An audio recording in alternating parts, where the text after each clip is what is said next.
Vamos à palavra? Eu quero que você abra a sua Bíblia e começamos agora. Primeira epístola de João, e a palavra epístola, ela significa carta.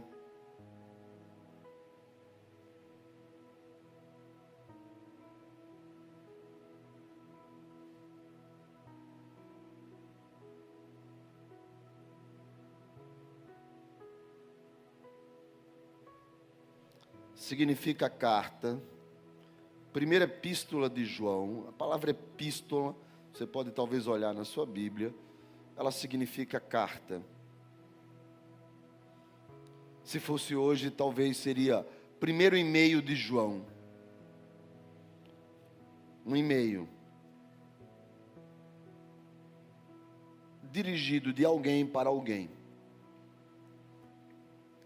Capítulo de número 3, versículos de número 11 e 12. Versículos 11 e 12. E claro,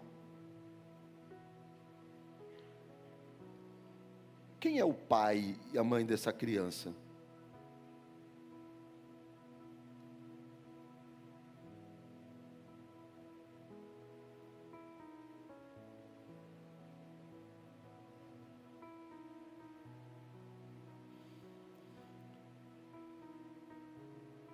(11 e 12), os capítulos de número 3, o capítulo de número 3, você vê o número grande, a Bíblia foi capitulada mais de 1000 anos depois de ter sido escrita. Os versículos também foram colocados muito depois. Então, o que nós temos que entender é que a Bíblia, ela é uma carta, ou várias cartas, que tem uma direção. E quando ele escreveu para estas pessoas, ele capturou o momento dessas pessoas. Mas algumas coisas estão ali que transcendem esse momento, que nos alcançam. Então, veja, por exemplo, o texto que nós vamos ler agora. Porque a mensagem que ouvistes desde o princípio é esta: que nos amemos uns aos outros, não segundo Caim, que era do maligno, e assassinou a seu irmão. E por que o assassinou? Porque as suas obras eram más, e as de seu irmão justas. Veja o que está escrito: porque a mensagem que ouvistes desde o princípio é esta. E ele fala algo interessante. Ele diz: desde o princípio, a mensagem que você ouviu, ou que você recebeu, ou que você entendeu, desde o princípio é esta. E quando João fala sobre a mensagem que ele ouviu desde o princípio, ele está se referindo à mensagem do Evangelho trazida por Jesus. Mas existe uma coisa que ele cita aqui, que chamou a minha atenção: princípio. E esse princípio que ele está falando é início, é começo, é gerar algo a partir dali. A vida cristã, ela é feita de princípios. Viver com Jesus, a vida cristã, ela é feita de princípios. Assim como o mundo, ele é feito de regras, de leis. Quando nós estávamos pregando sobre Meode, nós falamos, por exemplo, quando Josué orou e o sol e a lua pararam.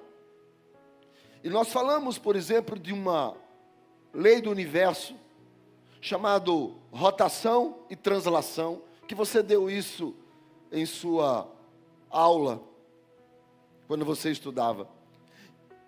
Que a Terra gira em torno de si, e ela gira em torno do Sol. Se ela para de girar, em torno de si, ela implode, ela estoura. Não somente esse circuito, mas também o circuito em torno do Sol.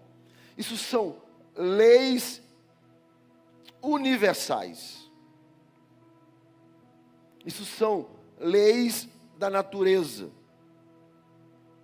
As leis ou as regras que Deus criou, estabeleceu, existem para colocar ordem em tudo. Nós vivemos, o nosso organismo, ele vive debaixo de regras e de leis. Se nós fazemos algumas coisas que quebram essas leis, nós adoecemos. Por isso que nós precisamos viver debaixo de certos princípios, de certas regras, de certas leis. E essas regras e essas leis estabelecidas são para que possamos ter saúde no nosso organismo. Se alguém avança o sinal vermelho, tem um risco de ser atropelado ou sofrer uma colisão. Por quê? Porque quebrou uma lei, quebrou uma regra. As leis e as regras existem para colocar ordem nas coisas. Os princípios da Bíblia são as leis e as regras espirituais. Ou seja, as coisas são como são porque Deus estabeleceu princípios. E esses princípios que Deus estabeleceu, eles existem para que o mundo, o universo e o mundo espiritual também ande em ordem, não haja caos. Por isso que há uma frase muito comum na internet que diz: quem quebra o princípio lhe quebra. Quem quebra a lei tem as consequências e a punição. Daí, Deus vai estabelecendo princípios. E você já me ouviu falar aqui algumas vezes. Os princípios que Deus estabeleceu para colocar ordem no universo, colocar ordem no mundo espiritual, colocar ordem no homem. Esses princípios, na sua grande maioria, estão no livro de Gênesis, que se chama começo, início, o livro dos princípios, o livro das primeiras coisas. Por que estudar as leis, os princípios eternos são importantes? Porque se eu não quebro eles, eu não sou atropelado por eles. Porque se eu sei o que são os princípios de Deus, eu vou prosperar neles. Entender o que Deus estabeleceu como princípio, como lei, como regra, para o bem-estar da sua criação, é poder fazer a coisa certa. Porque muita gente faz a coisa errada, porque não sabe o que Deus estabeleceu como princípio, como regra. Então você precisa entender que os princípios que Deus estabeleceu, as regras que Deus estabeleceu, é para que tenhamos uma vida boa, próspera, abençoada e feliz.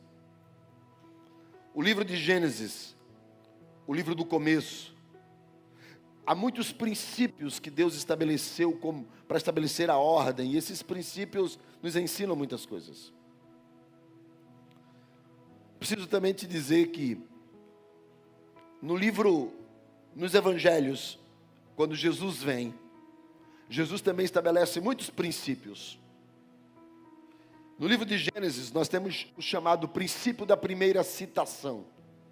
Ou seja, a primeira vez que algo é citado, pode ser interpretado como um princípio, e tudo que vem depois repete esse padrão. E a repetição do padrão significa que há um princípio estabelecido. Mas, quando eu leio os evangelhos, Jesus diz alguma coisa que muda a regra do princípio estabelecido, vale o que Jesus disse. Porque aqui é um outro princípio, é o chamado princípio de autoridade. Jesus é a maior autoridade. Por isso que qualquer outro princípio dado no Gênesis, nos profetas maiores, nos profetas menores, no livro de Provérbios, se eles forem validados por Jesus, o princípio permanece. Mas se Jesus mudar o princípio, vale o princípio que Jesus mudou. Porque Ele é a maior autoridade. Daí nós precisamos olhar para o que Deus estabeleceu como leis, como regras e como os princípios para a minha vida. E para isso a gente começa olhando o livro de Gênesis. Gênesis, capítulo de número 3.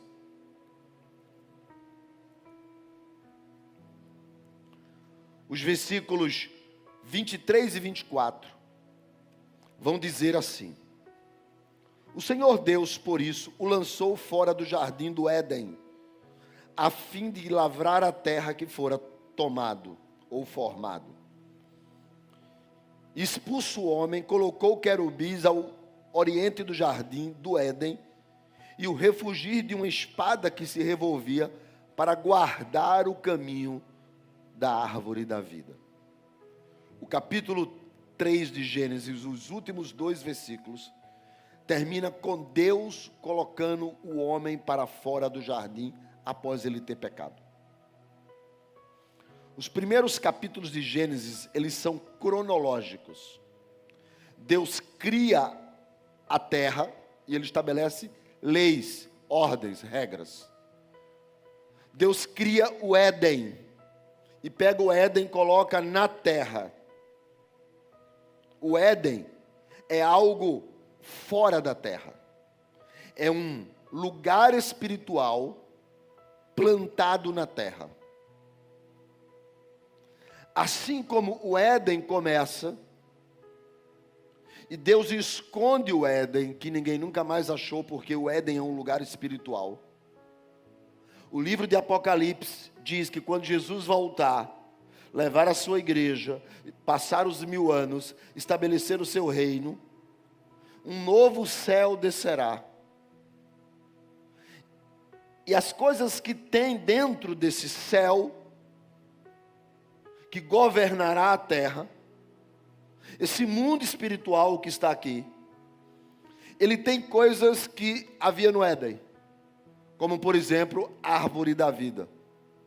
Só que como a árvore estava no Éden, agora a árvore está no centro da cidade. A diferença é que aqui não havia cidade, era um jardim. E agora no mundo de cidades, aqui é uma cidade. Mas são lugares espirituais, dentro de lugares físicos. Deus então faz o homem e coloca o homem dentro desse mundo espiritual chamado Éden. E nesse mundo espiritual tudo funciona de forma espiritual. Quando o homem peca, a Bíblia diz que ele enxerga que ele estava nu. Ora, ele não via antes? Não. Por quê? Porque no mundo espiritual, os olhos enxergam somente coisas espirituais. Quando o exército vem para invadir Israel e para levar o profeta, no Antigo Testamento, a Bíblia diz que o jovem do profeta, Geazi, ele fica assustado porque ele vê o exército em volta, e ele fica com medo e ele chama o profeta e o profeta sai. E quando o profeta olha, o profeta não se assusta. Então o profeta diz para o Senhor, pede ao Senhor que abra os olhos espirituais do rapaz. E o rapaz tem os olhos espirituais abertos, e aí ele enxerga cavalos e cavaleiros de fogo. E ele, porque sabe que o exército do rei da Síria é pequenininho diante do exército espiritual que está ao lado dele. Mas ele só consegue enxergar o exército espiritual, os homens de fogo, quando ele tem os olhos espirituais abertos. Diferente de Adão, que tinha os olhos espirituais abertos, e quando peca, perde os olhos espirituais, e por isso que ele enxerga que ele está nu. Com os olhos espirituais, ele conseguia ver Deus que vinha visitá-lo na viração do dia. Mas depois que ele peca, em nenhum momento você vai ver que ele via, vai dizer que ele ouvia. E ouviu a voz do Senhor, e ouviu Deus que disse, e ouviu Deus que falava, porque ele perdeu os olhos espirituais, ele não enxergava mais Deus. E por não enxergar mais Deus, e agora está em carne, em pecado, ele é tirado para fora do jardim. Antes, eles não morriam, mas tinha uma eternidade dependente. Precisava comer da árvore da vida para ficar vivo. E agora, ele é colocado para fora do jardim, diz o texto, para não comer da árvore da vida em carne. Porque no mundo espiritual, só habita quem está com olhos espirituais abertos. Então ele é posto para fora do jardim. E é a partir do capítulo de número 4 de Gênesis, que começa a história do homem na terra.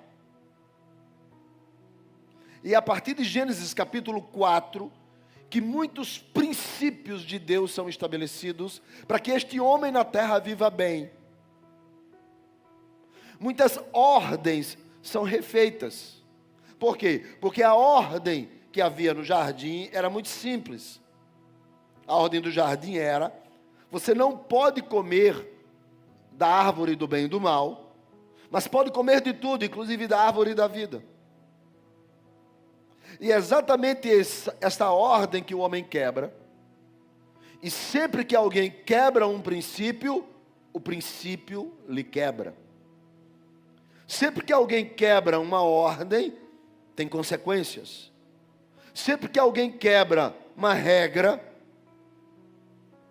ele vai colher.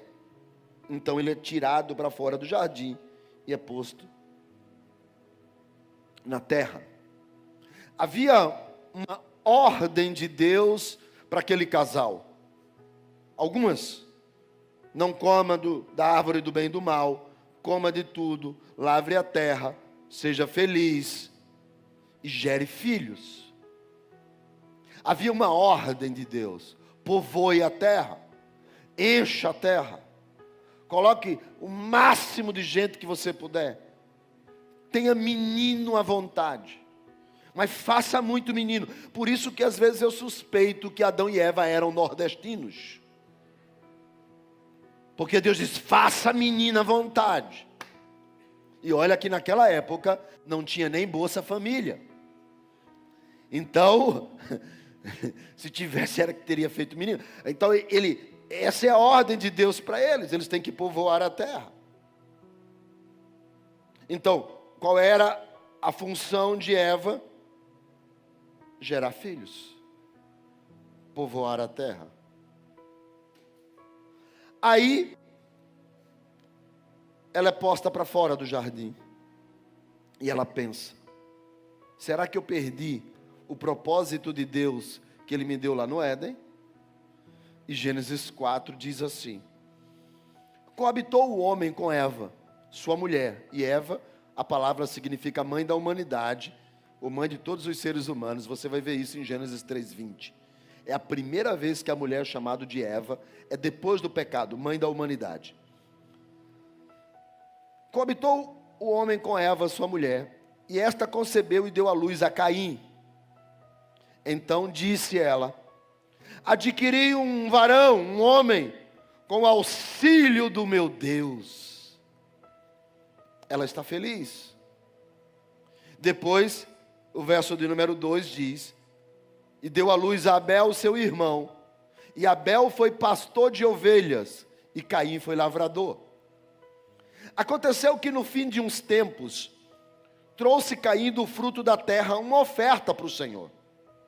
Abel, por sua vez, trouxe das primícias do seu rebanho e da gordura deste. Agradou-se o Senhor de Abel e de sua oferta, ao passo que de Caim e de sua oferta não se agradou. Irou-se, pois, sobremaneira Caim, e descaiu-lhe o semblante. Então lhe disse o Senhor: por que você anda irado? E por que você descaiu o seu semblante? Versículo 7. Se procederes bem, não é certo que você será aceito? Se todavia você proceder mal, eis que o pecado jaz à porta. O seu desejo, ele será contra ti, mas a ti cumpre dominá-lo. Versículo 8. Disse Caim a Abel, seu irmão: vamos ao campo.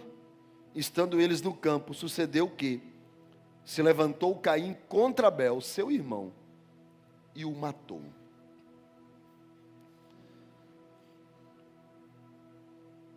Há uma coisa interessante nesse texto, porque é o primeiro texto do homem fora da presença de Deus, fora do jardim. É o começo da humanidade fora do Éden, na terra. E já se começa com duas coisas: com um culto e com um assassinato. Com um culto dado por Caim, que vai ser o assassino de Abel.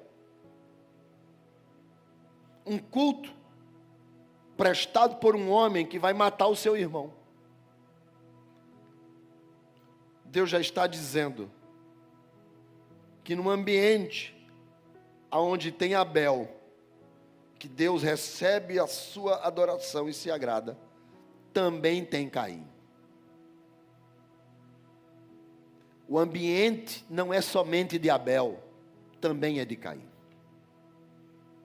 Não podemos nos enganar, esse já é um princípio que Jesus vai reafirmar quando diz: tem trigo e tem... É um ambiente que, apesar de ser religioso, apesar de ser dedicado para adoração, tem Abel e tem Caim. Quer ver outra coisa que eu aprendo? É que o texto do verso 2 diz assim: deu à luz a Abel, seu irmão. Abel foi pastor de ovelhas e Caim foi lavrador. Ou seja, Abel tinha a capacidade, ele tinha, como é que eu posso dizer? Aptidão. Ele tinha a aptidão para ser lavrador. Enquanto Caim, a sua aptidão, Abel para ser pastor, Caim para ser lavrador. Já mostra que eles não eram iguais, eram diferentes. Não ficou tudo lavrador, não foi tudo pastor de ovelha. Eles eram diferentes, haviam aptidões diferentes. No começo da humanidade, Deus já está mostrando, nós somos diferentes. Não adianta querer achar que todo mundo é igual, porque não é.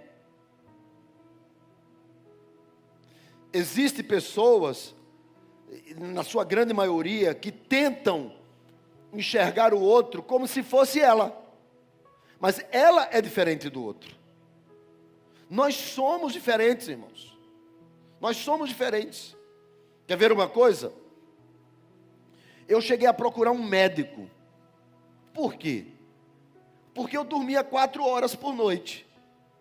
Durmo ainda 4, 5 horas. Eu vou dormir 1 hora da manhã e me acordo de 6. Aí eu li outro dia desse que as células do nosso corpo, elas precisam ser regeneradas. Que os nossos hormônios precisam ser repostos. E isso só acontece quando nós estamos dormindo. Por isso que o pessoal que trabalha à noite tem deficiências hormonais. cientificamente comprovado. Por quê? Porque a noite que foi feita para dormir, ele está trabalhando. Estão tendo eficiências. Por isso existe até um valor que o pessoal paga para quem trabalha de noite, não tem isso? Pronto, esse negócio aí. Por quê? Porque na verdade, essa insalubridade, como? Adicional noturno. Tá. Então, essa coisa é porque você era para estar dormindo e está trabalhando. Essas pessoas, elas muitas vezes, os que trabalham, por exemplo, durante o dia em buracos lá em Minas, pessoal que trabalha em Minas, não é? Que troca a luz do dia pela escuridão, todo esse pessoal tem uma compensação salarial. Por quê? Porque ela está perdendo os nutrientes. O dia para receber vitamina D, para receber o sol, a noite para melatonina. Então o nosso organismo funciona repondo. E eu falei, cara, mas eu durmo. E tem uma outra coisa.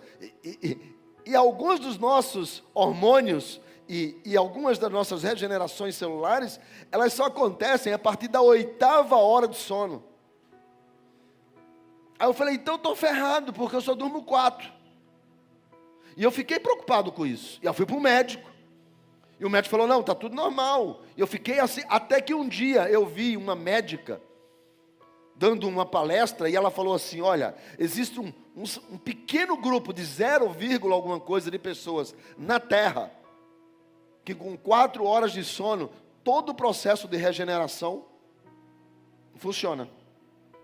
Enquanto que outro, se não dormir 8 horas, não funciona, ele vai adoecer.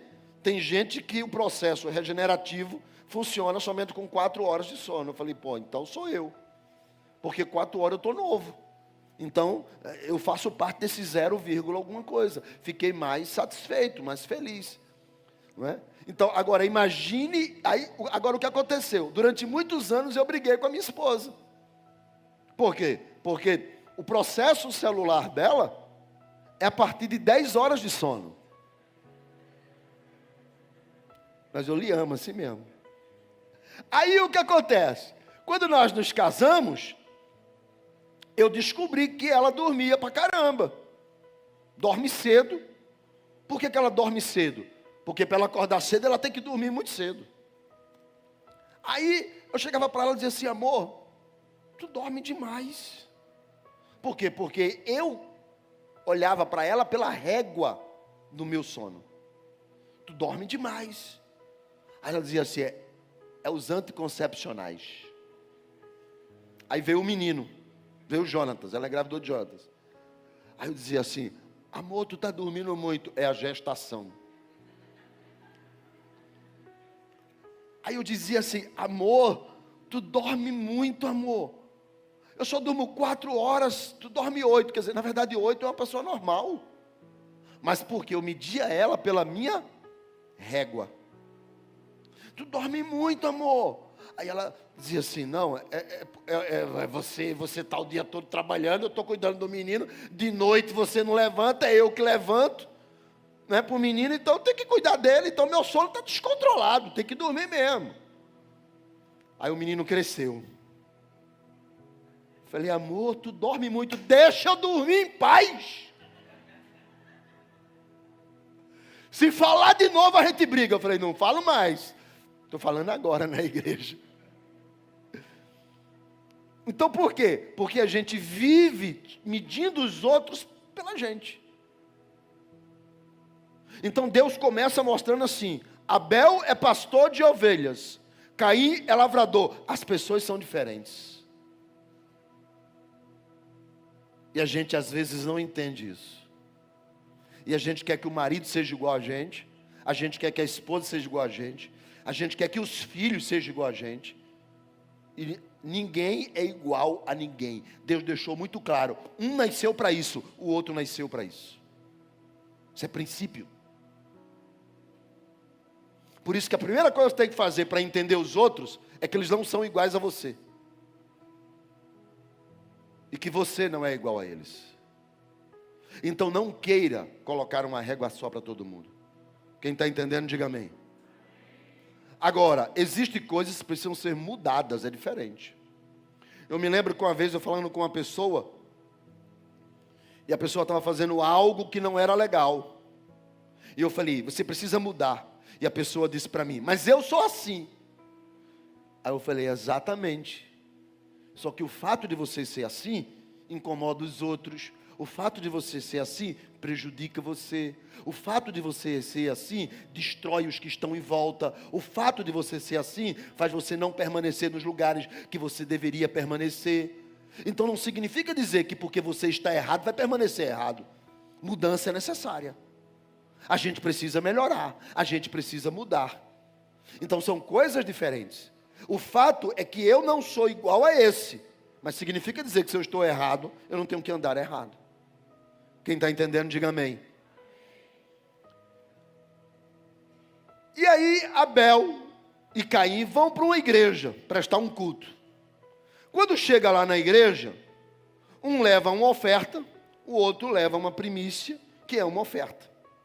Eu não quero discutir aqui, porque foi que Deus aceitou a oferta de Abel, mas não aceitou a de Caim. Alguém vai dizer assim, é porque uma foi sangue, a outra foi da terra. Para com isso, porque tem oferta de cereais lá na lei de Moisés. Não, era porque um tinha sangue e o outro não tinha sangue, um era gordura. Aqui fala de gordura, não fala nem de sangue. Não, mas é porque um era um animal, o outro era alimento. Absolutamente nada a ver. A gente não pode questionar a oferta. No início do ano, eu falei que é porque Abel trouxe a primícia e Caim trouxe apenas uma oferta. E eu falei do valor da primícia. Claro, eu fiz uma aplicação, mas a questão também não era essa. Porque o texto vai dizer assim, olha o que está escrito.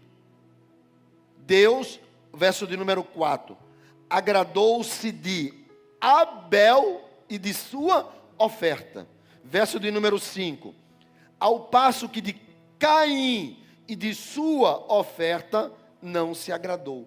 Então, primeiro Deus se agrada da pessoa e depois da oferta. Por isso que 1 João diz, por isso que o texto que nós lemos na abertura foi, Abel era justo, Caim era mau. Ou seja, Deus rejeitou a oferta de Caim, não por causa da oferta, por causa de Caim. Deus aceitou a oferta de Abel, não por causa da oferta, mas por causa de Abel.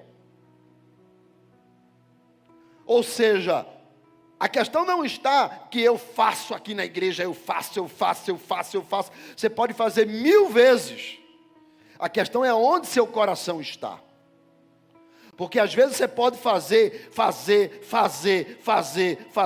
mas para quem você está fazendo? A questão não será nunca a oferta. A questão nunca será o que você faz. A questão nunca será onde você serve. A questão é que Deus se agrada ou não de você. Agora, sabe o que é que eu acho interessante de Caim ser mau? Presta bem atenção numa coisa. Quando eu estava meditando nesse texto, que eu estava pensando numa série sobre princípios, eu estava conversando com a minha esposa, que é psicóloga. E nós começamos a conversar, e eu falando para ela sobre algumas ideias da psicologia, da psicanálise, dos psi da vida. Porque Caim e Abel tiveram o mesmo pai e a mesma mãe. Ou não? Sim. Foram criados na mesma casa. Tiveram a mesma fé como base. Aprenderam do mesmo Deus. Eram todos da mesma igreja de Adão. Tiveram os mesmos ensinos. A mesma referência. O mesmo ambiente. Então,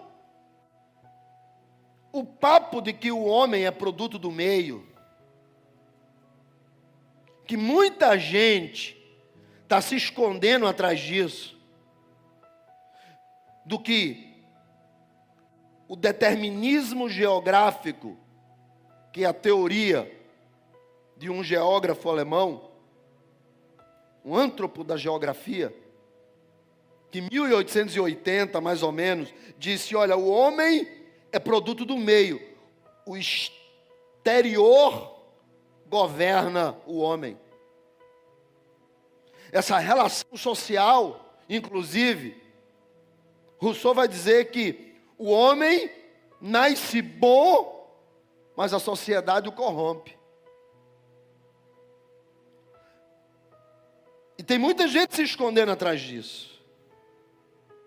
Muita gente que não admite que há maldade no seu coração, que há perversidade dentro dele, desejo de pecar, e aí a culpa é dos amigos da escola. A culpa é da universidade que ele entrou, que é esquerda. A culpa é daquele cara que ele está andando com ele, que está botando ele no mau caminho. A culpa é daquele amigo do trabalho, safado, que ele agora está andando. E a gente fica colocando a culpa no outro, para justificar a malignidade do coração. Mas Abel e Caim tiveram o mesmo ambiente, eles não tinham nem ambiente externo, para justificar como o ambiente externo estava corrompendo Caim. Não tem ambiente externo, não tem sociedade corrompida. Eu conversando isso com ela, aí ela, como uma boa psicóloga, vira e fala assim, mas existe o processo maturacional. Eu falei, explica para mim que vim de cavaleiro. E ela disse, é quando há uma transferência no útero da mulher, é uma transferência materno-fetal das emoções. Porque há um trauma, quando eles saíram do Éden, e Eva teve Caim, que foi o primogênito. 1940, um camarada chamado Winnicott, na Sociedade de Psicanálise Britânica, foi discutir, porque a ideia de Freud era que a criança, quando vinha à luz, ela passava por um processo traumático. Então Winnicott falou, não, esse processo traumático não é apenas no parto, já acontece no útero. Todo sentimento da mãe vai para o útero. Então, se a mãe está mal, a criança recebe todas aquelas genes daquele sentimento, e as emoções da criança são formadas a partir das emoções da mãe. Eu falei, mas engraçado é que quando Caim nasce, versículo 1, está escrito assim, adquiri um varão com o auxílio do Senhor. Aí você vai olhar isso no hebraico, é uma palavra de celebração. Quando Eva engravida, ela está feliz da vida, porque ela volta ao propósito que ela havia sido quando posta para fora do Éden. Deus disse, o seu propósito é multiplicar, e ela é posta para fora do Éden. Agora ela começa a multiplicar de novo. Ela fala, Deus restaurou o meu propósito. Ela está feliz. É uma gravidez de felicidade. É uma gravidez de celebração. Deus, sabendo lá, de 1940, que o Winnicott vinha com esse papo, aí ele já começa e coloca um princípio, e ele estabelece isso dizendo, Caim nasce num ambiente de festa, Caim nasce num ambiente de celebração, Caim nasce dizendo: Deus me fez de volta ao propósito, adquiri do Senhor um varão. Eita glória, pentecostal já estava marchando. Aonde está o sentimento ruim que ela passa para ele? Diferente de que o homem é produto do meio, e diferente de que o homem recebe a sua carga genética emocional de maldade ou de bondade a partir do útero. Não que isso não aconteça. A minha Bíblia diz o contrário. Em Provérbios capítulo 22, versículo 15 está assim: a loucura, a insensatez já está ligado à criança desde quando ela nasce. Gênesis 8, 21 está escrito: o propósito que o homem tem sobre a terra é mau desde a sua mocidade. Mateus 15 está escrito: os pensamentos maus, homicídios, adúlteros, calúnias brotam do coração do homem desde a sua tenra idade. Mateus capítulo 7, versículo 11 diz: somos mau, ainda que aprendemos a dar coisas boas aos nossos filhos. E esse mal aqui é natureza maligna, ainda que damos coisas boas para os nossos filhos. Por isso que em Romanos capítulo 7, o apóstolo Paulo vai dizer: não existe nada de bom que habite em mim, por causa da minha natureza carnal, eu sou mau. Por isso que Salmo capítulo 51, versículo 5 está escrito: tenho sido mau desde o dia em que eu nasci. Na Bíblia da linguagem de hoje, a grande maioria é essa: eu nasci na iniquidade e em pecado me concebeu minha mãe. O que o autor está querendo dizer é: eu sou formado na malignidade, no pecado, fora do Éden. Nós somos pecadores. Não adianta esconder isso. Não adianta chegar e dizer assim, como outro dia desse um irmão chegou para mim, falou assim: ô pastor, o que foi, meu filho? É que assim, eu não consigo passar um dia sem fazer uma besteira. Falei: toda vez que eu vou tomar banho eu faço uma besteira. Falei: já sei. Fui adolescente, sei qual é a besteira, safado. Aí o outro chega, diz assim: ô pastor, é por causa do ambiente.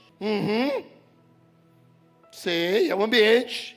O ambiente, pode culpar o ambiente.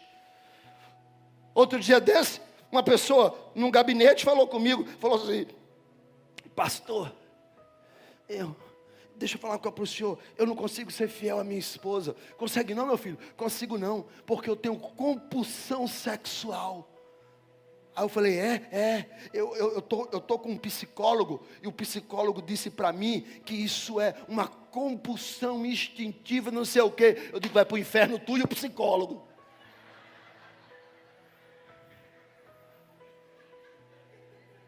Porque a minha Bíblia diz: os adúlteros não herdarão o reino dos céus. Então as pessoas agora estão culpando o ambiente dos seus pecados, colocando a culpa em doenças que são informadas por essa geração, que quer dizer que todos nós somos bons. Enquanto que a minha Bíblia diz: todos nós somos maus, todos nós somos pecadores, todos nós somos perversos, todos nós somos iníquos, todos nós nos afastamos de Deus, todos nós estamos longe da verdade, todos nós estamos longe do Éden, e somente Jesus Cristo tem poder de perdoar e levar o homem de volta para Deus. Mas agora é um processo maturo, como é maturo?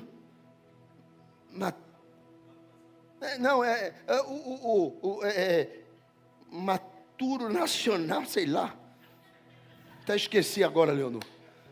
O negócio que é formado. Não que isso não seja, mas nós não podemos esconder a nossa natureza pecaminosa.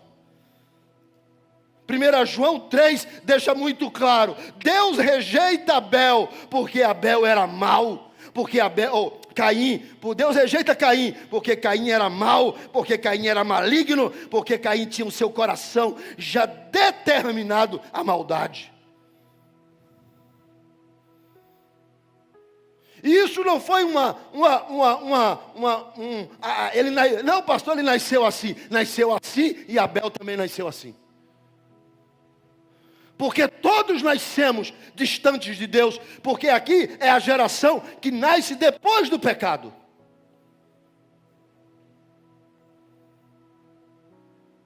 Por isso que não dá para enganar Deus. E quando ele vai para o culto, e ele leva a sua oferta, Deus fala assim: eu não aceito a sua oferta, Caim. A sua oferta eu não aceito. Mas eu estou dando, Senhor, mas eu não aceito. Eu aceitei a de Abel. Por quê? Porque há justiça no coração de Abel. Mas a sua não, a sua há pecado. Então você precisa entender que Deus não olha primeiro para o que você faz. Deus primeiro olha para quem você é.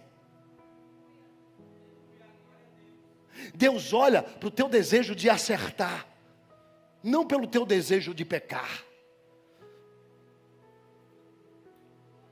E quando Deus olhou e disse: eu não aceito. Não aceito. Aí ele ficou com raiva, com ira. E o texto diz que ele ao passo que Deus não aceitou a oferta dele, então o seu semblante caiu. Comportamento. O seu comportamento mudou.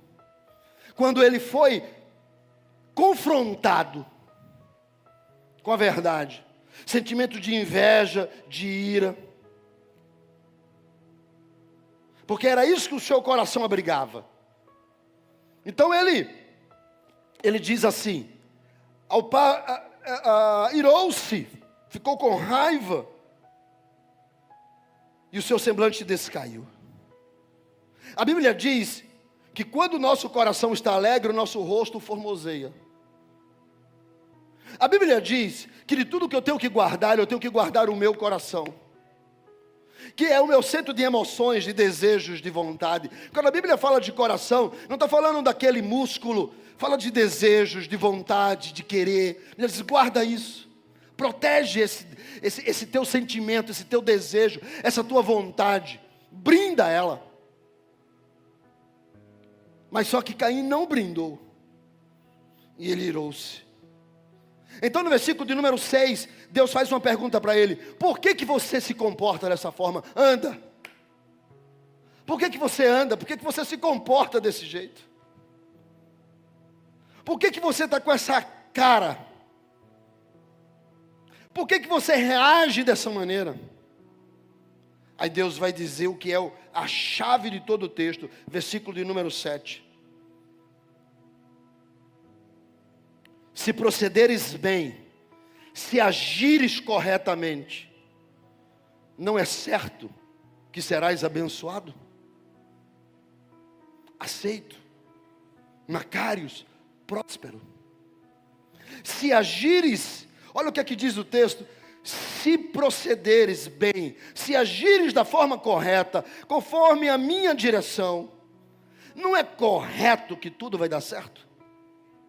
Por isso que tem uma frase que eu sempre digo: fazer o certo, dá certo. Se não deu certo, é porque fez errado. Porque fazer o certo, dá certo. E ele diz: não é isso. Se você proceder bem, você vai colher as coisas boas. Não essa geração que fica se escondendo atrás de uma imagem. Ela está mais preocupada com o que vão falar de mim. Como assim o que vão falar de você? Não me importa o que vão falar de você. Me importa o que Deus pensa de você. Me importa se Deus recebe ou não você. As pessoas estão muito mais preocupadas em se esconderem atrás da imagem do Caim prestando um culto. E não sabe do papo de Deus com ele no secreto. Dizendo assim, não gostei de como você procedeu e se comportou. Porque Deus fala. Deus não só fala para abençoar, Deus fala para corrigir também. E agora Deus tá dizendo para Caim, por que você fez isso? Por que você agiu dessa forma? Porque se você agisse certo, você seria abençoado. Você seria próspero. Ou seja, é como você procede, como você se comporta, como você procede. E aí Deus vai dizer, porém, se você proceder mal, e ele não termina a frase. Porque se ele se comporta bem, ele é aceito. Se ele se procede mal, então ele é rejeitado. Isso é o óbvio. Ou seja, as coisas estão dando erradas, porque ele procede mal. Deus não aceita, e não abençoa, e não multiplica, porque ele procede mal. Deus não faz milagres, meodes extraordinários, porque ele procede mal. Isso é a lógica e é o princípio. Se procedes bem, serás aceito. Se procedes mal, serás rejeitado. E esse aceito e rejeitado é Macários, abençoado. Fazer o certo dá certo, fazer o errado dá errado. É a base. Agora, olha o que Deus vai dizer. O pecado jaz à porta. Olha o que diz o texto. O pecado jaz à porta.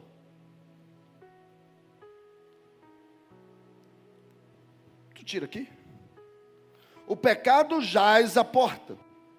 O seu desejo será contra ti. O pecado está à porta. E o desejo é que é contra você. Desejo é concupiscência, é vontade. Irmão, deixa eu falar uma coisa para você. Eu disse que não ia falar isso porque está sendo filmado e podem cortar e dar besteira. Mas pecar é bom. Pecar é bom, irmão. O ruim é como termina. Mas pecar é bom.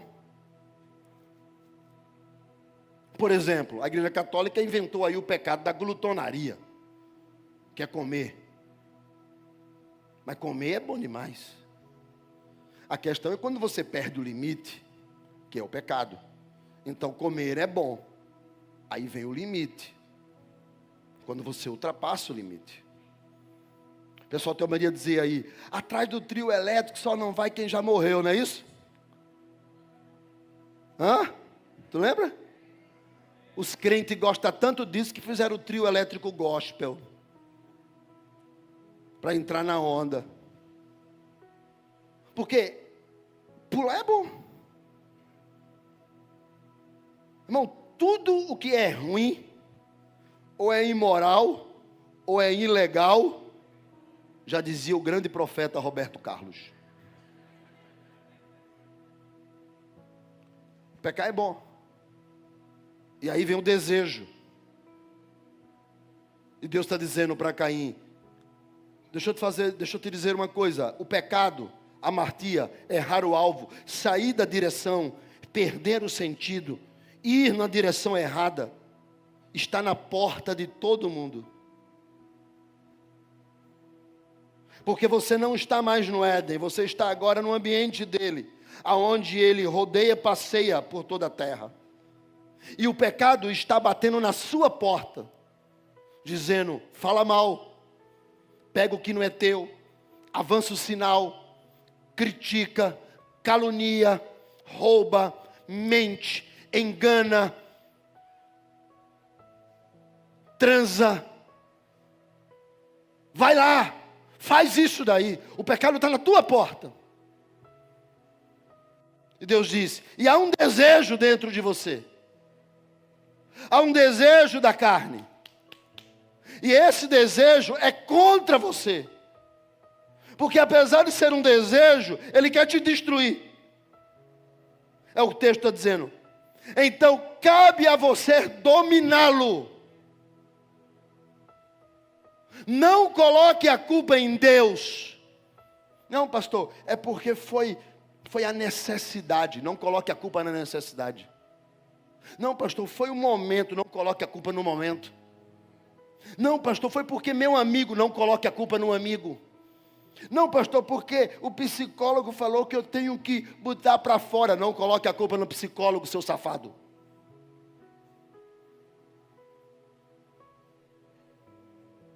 Cabe a você dominá-lo.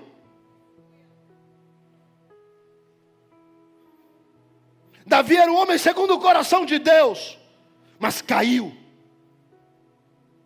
Viu uma mulher tomando banho nua, desejou e não dominou, e mandou trazer a mulher para dentro da casa, se relacionou com a mulher. Por que a mulher também não disse não? Porque ela também queria. Porque antes ela era a mulher de um soldado, ela agora está deitada na cama com o rei de Israel.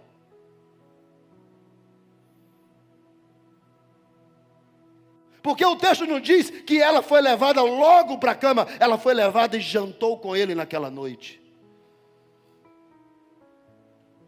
Galanteios. Ela disse, o coitado do soldado nunca me tratou assim. Taça de ouro na mesa do rei. E o rei devia ser um cara, só o perfume do rei, o outro com perfume de guerra e o outro com perfume do palácio. E depois que ela é engravida, manda um recadinho para ele, estou grávida. Aí ele fala, e agora? Já sei, vamos armar aqui, traz o corno, para ele poder se deitar com ela.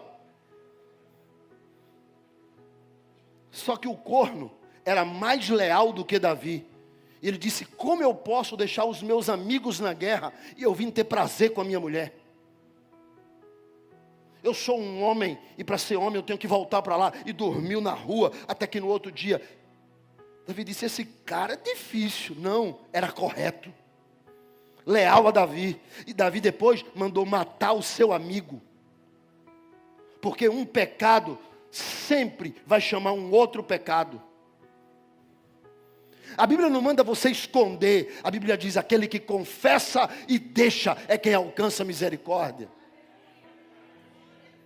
E ele foi escondendo, escondendo, escondendo. Por quê? Porque ao invés de dominar o desejo, permitiu que o desejo lhe dominasse.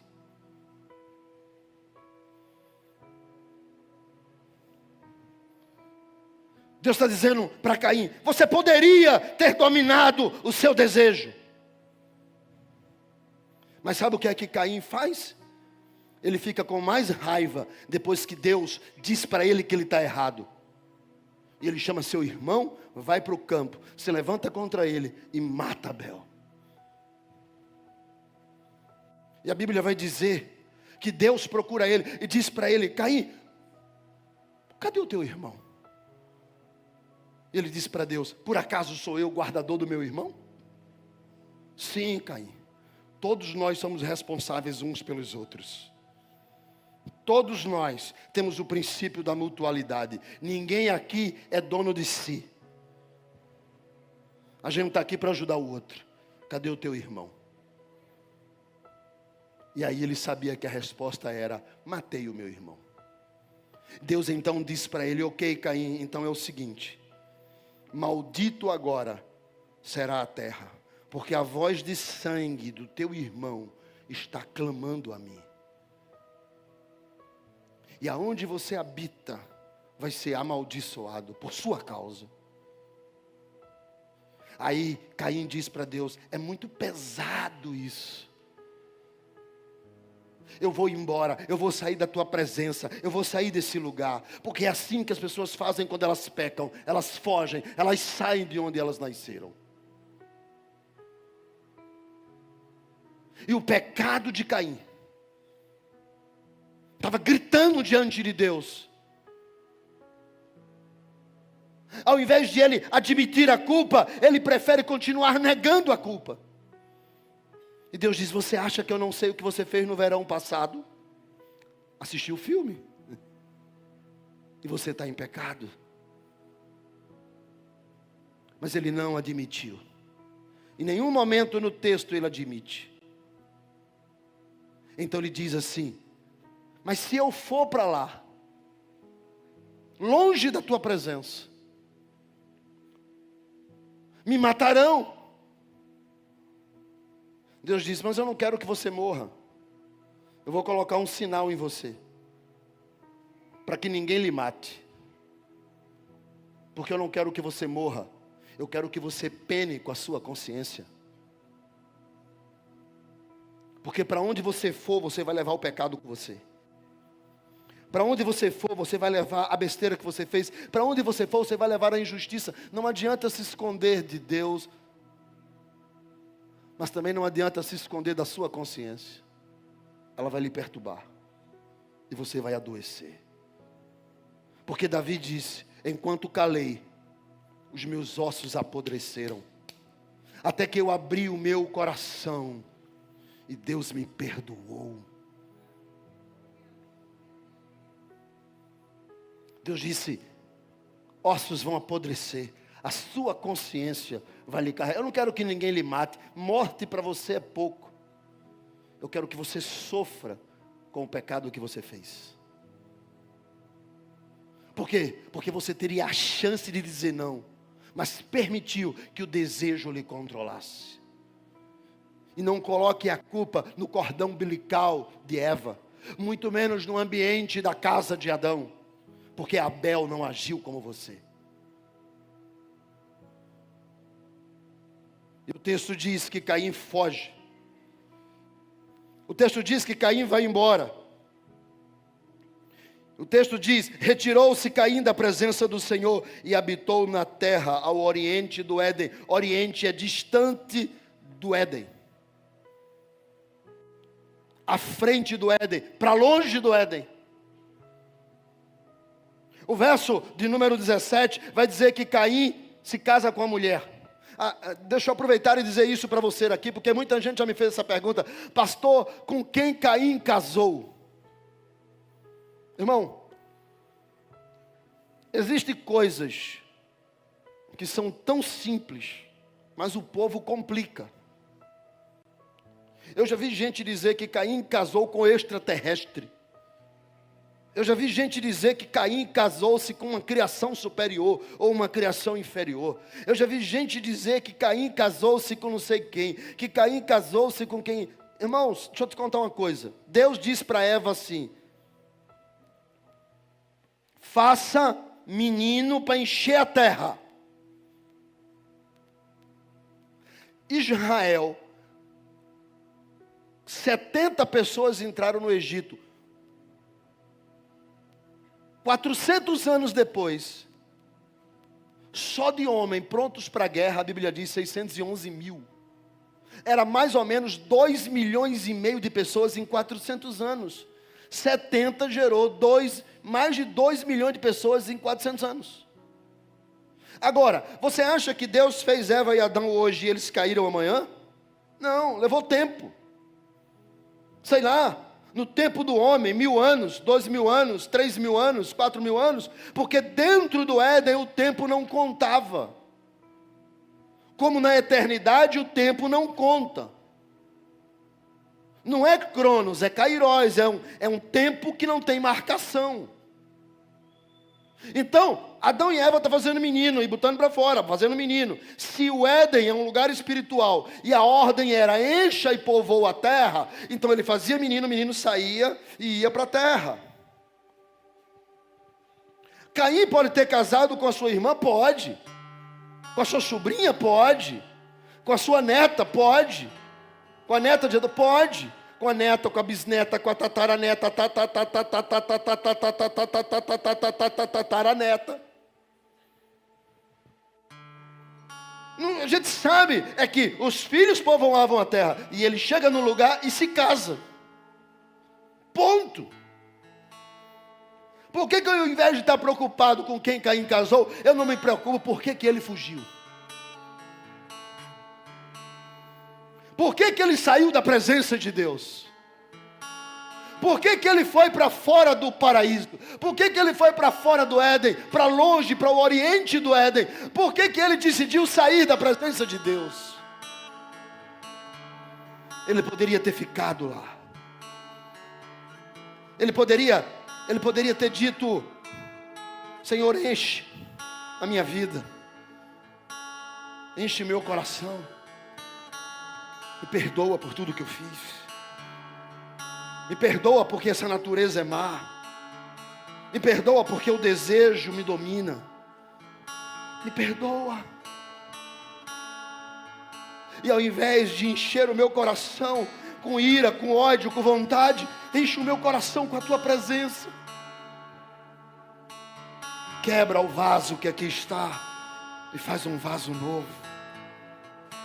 Enche a minha alma da tua presença. Não me deixes sair para longe da tua presença. Eu não quero ir para o oriente do Éden. Eu quero continuar diante da tua presença. Eu não quero culpar ninguém. Eu sou o culpado. E eu sei que o Senhor é um Deus que perdoa, é um Deus misericordioso, é um Deus da segunda chance, é o Deus da terceira, quarta, quinta chance, é o Deus da oportunidade. Senhor, eu não quero terminar fugindo do Senhor, fugindo da tua presença. Eu não quero terminar com apenas lembranças de tempos bons e com a dor da consciência do meu pecado.